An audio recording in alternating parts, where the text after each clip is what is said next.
Kejaksaan Agung melalui tim penyidik Jaksa Agung Muda Bidang Tindak Pidana Khusus menangkap Zarof Richard, mantan pejabat Mahkamah Agung, pada Kamis 24 Oktober 2024, pukul 22.00 waktu Indonesia Tengah di Bali.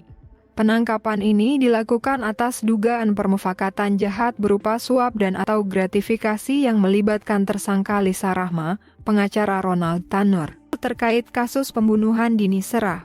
Lisa diketahui berusaha menyuap Hakim MA di tingkat kasasi melalui Zarof. Sebelumnya, Ronald telah dinyatakan bebas oleh Majelis Hakim Pengadilan Negeri Surabaya, namun putusan tersebut telah dianulir.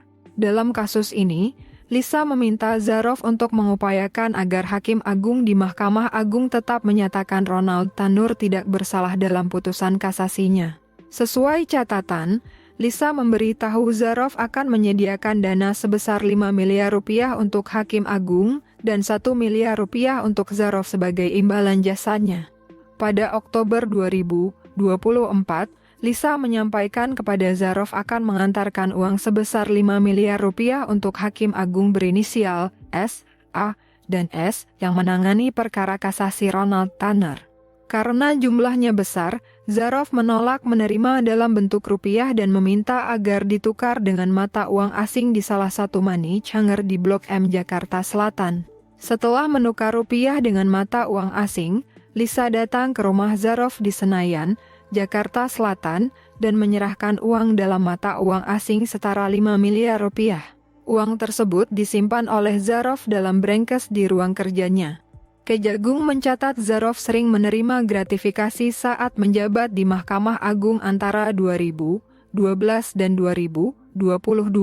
Ia diduga menerima gratifikasi dalam berbagai mata uang, termasuk rupiah, dolar Amerika Serikat, dan mata uang asing lainnya.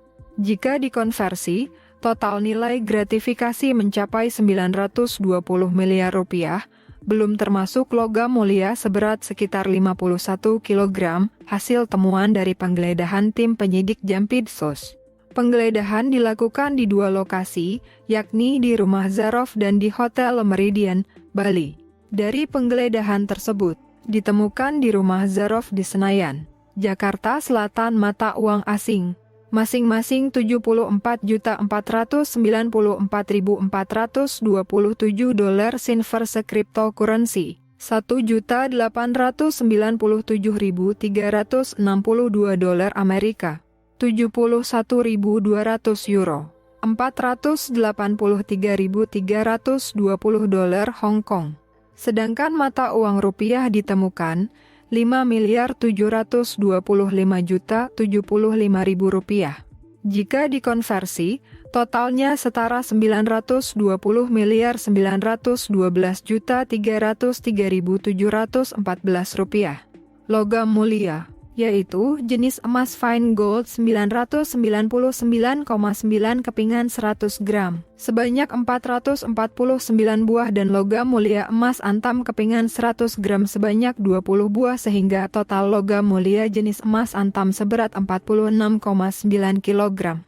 Kemudian, ditemukan pula 12 keping emas logam mulia PT Antam masing-masing 100 gram. 1 keping emas logam mulia PT Antam dengan berat 50 gram, 1 buah dompet warna pink garis yang berisikan 7 keping emas logam mulia PT Antam masing-masing 100 gram dan 3 keping emas logam mulia PT Antam masing-masing 50 gram. 1 dompet warna hitam berisikan 1 keping emas logam mulia PT Antam dengan berat 1 kg kode JR599. 1 buah plastik warna abu-abu berisikan 10 keping emas logam mulia PT Antam masing-masing 100 gram. 3 lembar sertifikat berlian NPNEN ISO IEC 17025 dan 3 lembar kwitansi toko emas mulia.